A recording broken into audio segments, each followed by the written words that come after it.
Hello everyone, and welcome back to coverage of Grand Prix São Paulo for the MSEM format. I'm Caillou, and today we're going to be watching a top 8 qualifier match between FifthDragon and Mako, here known in Cockatrice as Sonic the Hedgehog. So this match is essentially one of two top 8 qualifier matches, because how MSEM usually runs its tournaments. We have 4 to 5 rounds of Swiss, and then everyone who is X1 or better makes it to our single elimination top bracket. So this time we had 10 people go X1. So in order to narrow it down to a top 8, we have 2 qualifier matches, and this is the first of those. So we have FifthDragon on Red-Black Villainy, Villainy being one of the format's premier win cons. Enchantment for triple black, whenever you cast a black non-creature spell, deals 2 damage to any target and you gain 2 life. And you lose a life and draw a card the first time a creature dies each turn. So amazing engine versus creature decks, still really potent versus those that aren't. And the reason you play red-black is because of the first mate that FifthDragon just put into his hand, Hugo of the Shadow Staff, which grows on every Villainy trigger, which is quite good, and lets you in general play a much more aggressive style of deck than the more controlling builds that Villainy typically is. So, for example, we're seeing Turn 1 Saratu Flamebinder from Fifth, and this will allow Fifth to dig for more relevant cards. It also allows Fifth to discard Oil Driller, which is good because then it puts it in the grave as a reliable puppeteering target. So this deck has lots of little synergies like that. Meanwhile, Mako's deck on the other side of the table has big synergies. The idea being that it's a combo deck, it's a 4-card combo deck, which gets redundancy / consistency thanks to Egg of Avarice, which allows you to tutor up 1 mana creatures from your library directly onto the battlefield. So the combo goes as follows. You have a sack outlet, in this case Autumnal Watch, but there's also Imp Mother. You have Tidehollow Lich or Departed Evangel, and Vault Keeper or Corvid Heretic. So, and with the Miner's Barracks out, Miner's Barracks is red and a green enchantment, and whenever you cast a creature spell, make a gold token. So with that out, you can infinitely sack either a Tidehollow Lich or a Departed Evangel, and then infinitely recast them, because Tidehollow Lich you can cast as long as you control an artifact creature, which is Vault Keeper. Departed Evangel is you can keep casting it as long as the creature has died this turn, and then you just drain your opponent out with the Vault Keeper or Corvid Heretic triggers. And of course, Egg allows you to have consistency. The problem is that the one piece of the combo which Mako needs, they can't tutor for, which is the Miner's Barracks. So it's going to be interesting to see how they navigate this, especially with this incredibly aggressive start from Fifth. And I missed last turn that Fifth drew into the Villainy. That is really huge, because Villainy also makes it so that Mako can't really play the fair game plan of just, I'm going to play Aristocrats now, which is one thing that the deck is really good about, because you can just, you have, a decent density of 2/1 creatures and can dig with Autumnal Watch to get some card draw. But with Fifth having a Villainy in hand, can start just machine gunning down Mako's board, so they can't just preemptively play combo pieces. I wonder how they're going to navigate this. They could play Autumnal Watch plus a Departed Evangel, with the idea being that, or maybe, yeah, you probably, I think Mako does probably want to play Autumnal Watch plus Tidehollow Lich, and then next turn try to, oh no, they're going to play the Egg. Interesting. I was going to say that because the reason that you'd want to play Autumnal Watch plus either Tidehollow Lich or Departed Evangel is because, or preferably the Tidehollow Lich, is that if you hit, it allows you to dig 1 deeper, because you don't really need the Tidehollow Lich on the battlefield to do the combo. And if you hit Miner's Barracks and a land, you go off next turn. And if you just hit a Miner's Barracks, and you go off the turn after that. Yeah, speaking of going off, Fifth is kind of going crazy here. Because of Saratu plus Hugo has a pretty reasonable clock, is flooding out a bit with all of these lands that Fifth is drawing. But it doesn't really matter. It needs a 3rd land anyways to be able to cast this Villainy, and then next turn with Oil Driller and Grave can pay the full 4 to puppeteering it back, though might want to wait until there's some more non-land cards in Grave, but I think just putting on the beats is more than worth it, and getting and like do like you probably want to play the puppeteering anyways to kill whatever Mako puts on board. Okay, and there's the land for Mako. So if you're Mako, you can either wait. I think because if you play out your combo pieces and you whiff here, things get dicey real fast. So I think the safer play is you play the Grim Bastion tapped, pass, and then like try to combo off. But of course, Mako doesn't know what's in Fifth's hand, and Fifth is swinging for 4 damage next turn, putting Mako down to 9. And if Fifth just has like straight gas in hand, could just kill with the Villainy. So it looks like Mako is going to crack the Grim Bastion. So how much damage does Fifth do here? Assuming, like, just looking at this right now.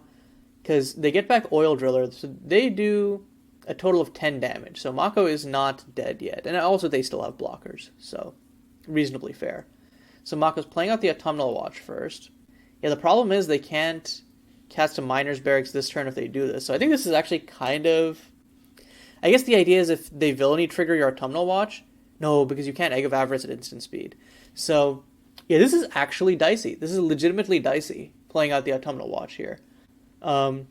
Because now it just dies to a single Villainy trigger, and you can't dig for a Miner's Barracks this turn, because if you play a creature and then sack it, you won't have the mana to play Miner's Barracks off the Impulse draw.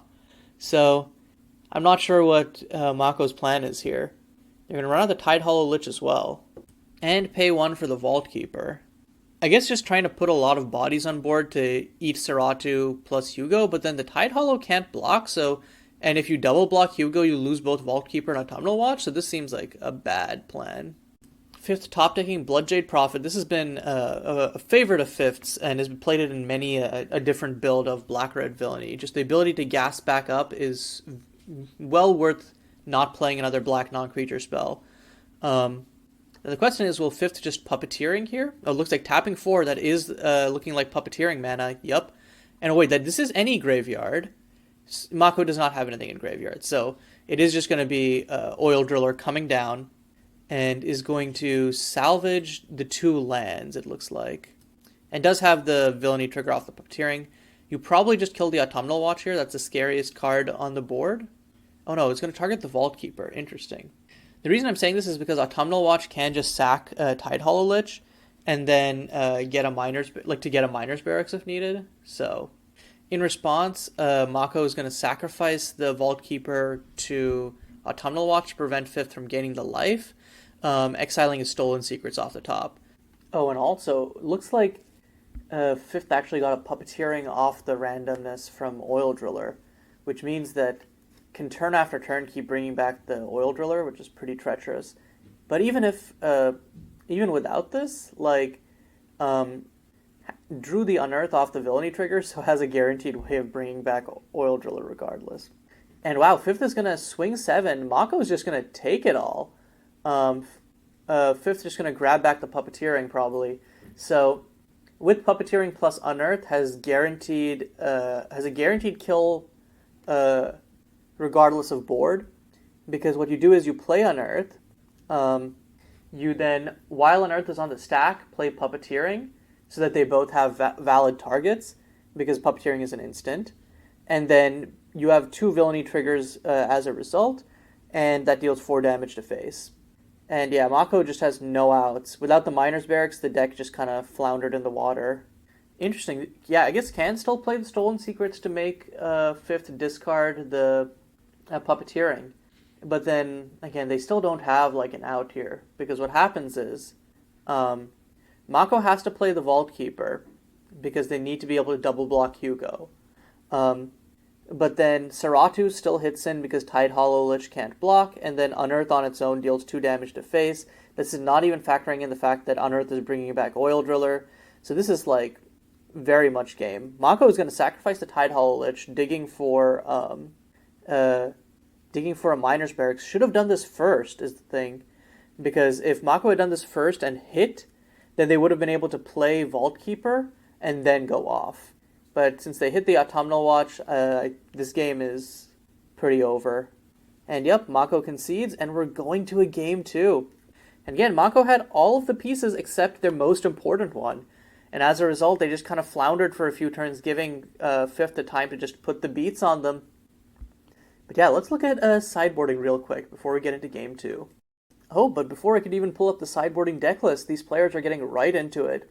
Looks like they've definitely planned beforehand what they'd like to bring in from the side.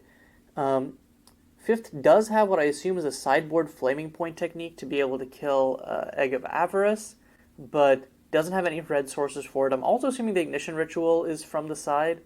I think that I think this would be a risky keep for Fifth, and I think that they really should mull this. Meanwhile, on Mako's end, this is also kind of an awkward hand, but they have Egg of Avarice to smooth it out, Duress to slow Fifth down, and Fifth is keeping. I know you can swap out for Hugo, but you don't even have a red source for Hugo. Yeah, and Fifth isn't going to get the Hugo. Yeah, this seems like a really risky keep. I guess the thought is Rend is a removal spell that can just on its front face can just straight kill pretty much all of Mako's relevant cards. But again, like, Rend is literally the only, and I guess the thought is you can cycle an Earth. Still, I feel like this is a little bit of a worrisome hand, especially because I think Flaming Point technique is fine, but it's actually not like insanely good here because you don't have a way of taking out the Miner's Barracks, which is, I think, the most important part. Like, the egg is scary to a degree, for sure, and being able to destroy it is good. But yeah, I think this is definitely a hand which depends a lot on Fifth drawing a red source. Okay, and Mako going to route the turn 1 Duress. What do you even take here?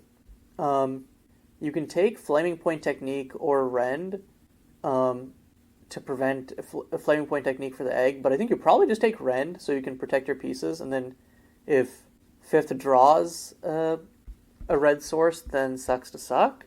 Also, they could think about playing the long game and take Villainy. I think that Rend is but Rend can even function from the graves thing. I don't know what I would take here. You could, I think one thing you could do is just take Villainy, and then just be like, I'll outgrind you if you don't have a WinCon/CA engine. Wow, and then Mako ends up taking the card it didn't even consider, Ignition Ritual. I actually didn't think that Ignition Ritual is that impressive, because it's a sorcery speed wipe, so which means that it can't actually tag the combo if you just play it out naturally. But Fifth top decks the Dark Bargain is going to be able to get some card advantage to try and hit a red source, but instead just draws another swamp. And there's the Miner's Barracks, this time naturally drawn by Mako. However, they only have one of the other pieces in Vault Keeper, so they're going to have to delay for a while to be able to dig for that. And Mako is hurting themselves a lot with these Pain lands, should be aware of that. But it is going to play out the turn 2 Miner's Barracks, and now it's a constant threat for Fifth. Of course, the problem is because Mako left Fifth with the Rend, they can't actually combo off, because if Fifth keeps mana up. Because Fifth will just Rend face, or not Rend face, sorry, what the hell am I saying? Will Rend your Vault Keeper, and so you can loop, they'll stop the loop even if you hit a Tide Hollow Lich. Meantime, though, Fifth is just drawing more and more cards. He does hit a Wayfarer Shrine, so we'll be able to fetch up a mountain, but probably doesn't want to... I don't even know, Fifth has a single mountain, if I remember right. So yeah, we'll be able to fetch it up, but probably wants to just go turn 3 Villainy.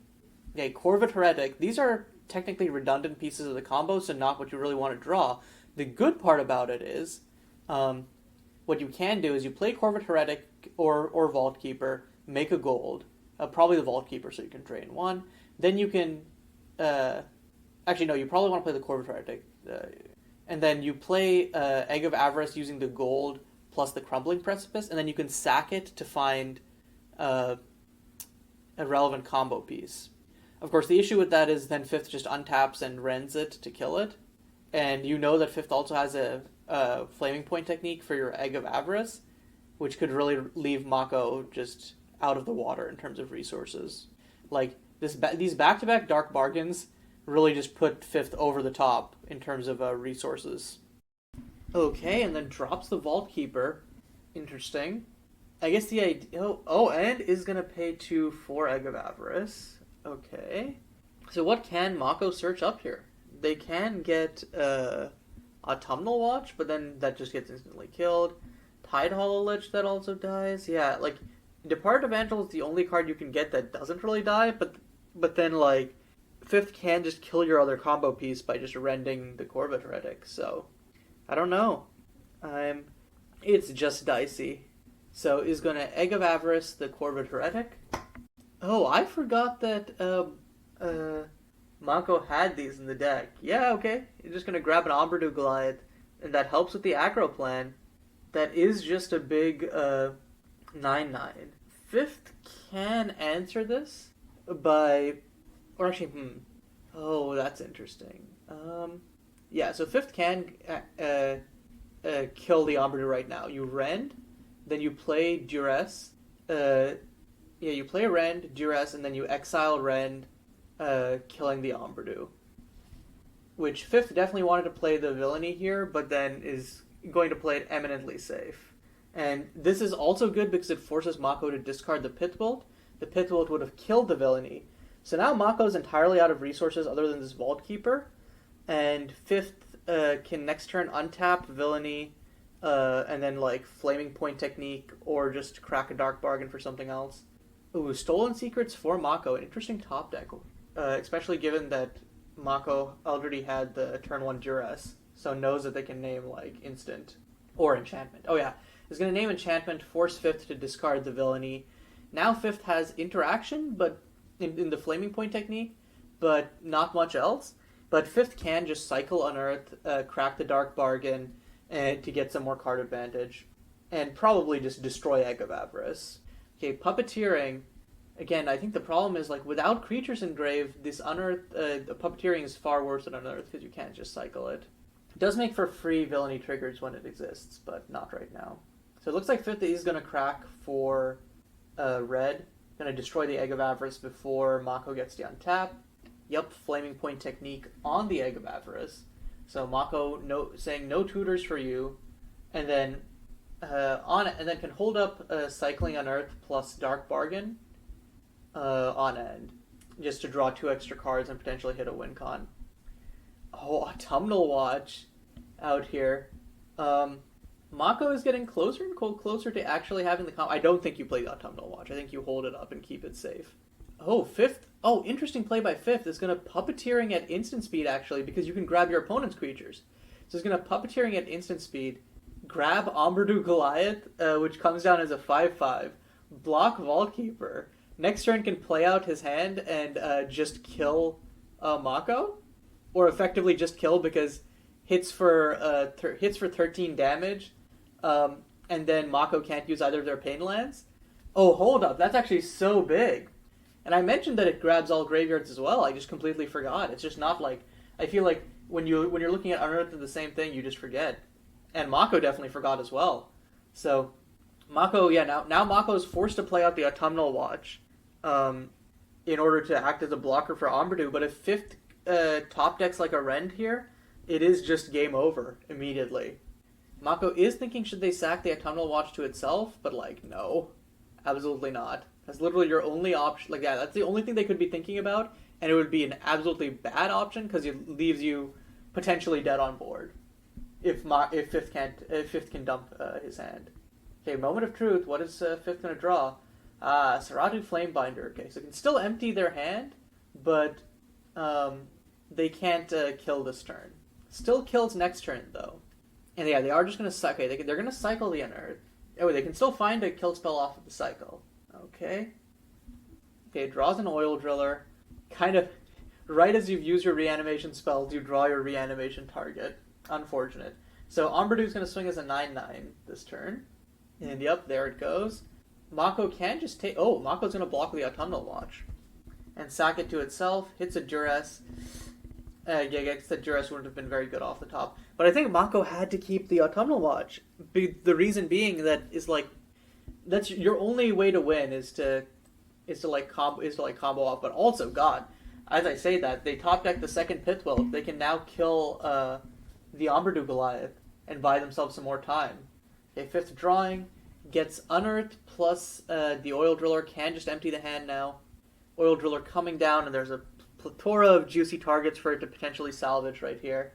Okay, gets a Duress and Ignition Ritual.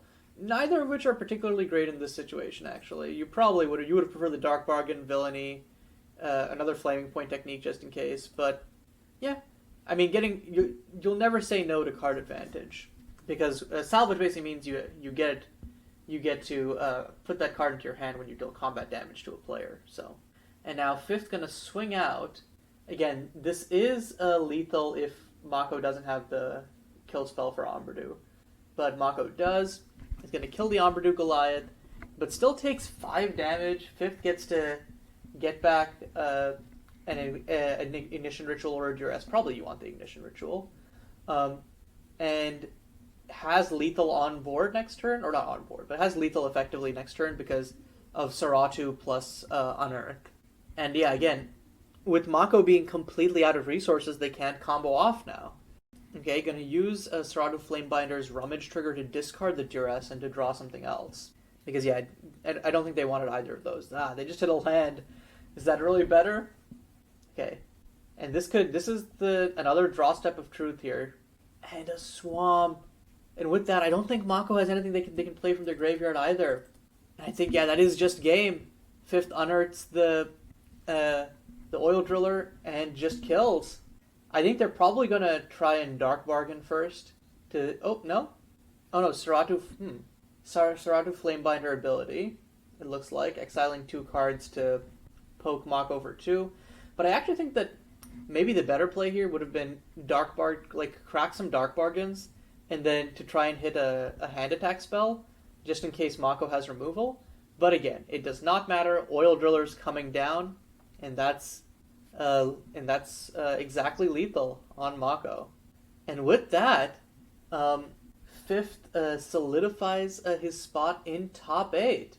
So, good games to both players, but in the end, Mako's deck just needed so many pieces to function that it was really easy for Fifth to just pick it apart piece by piece. Mako also didn't have ideal combo hands, and so those slow starts made it much easier for Fifth to either gain momentum early on or set up for a controlling style of play. So, but yeah, other than that, thanks for watching, and we'll be getting to the other top 8 qualifier match soon. But until then, this is Caillou signing off.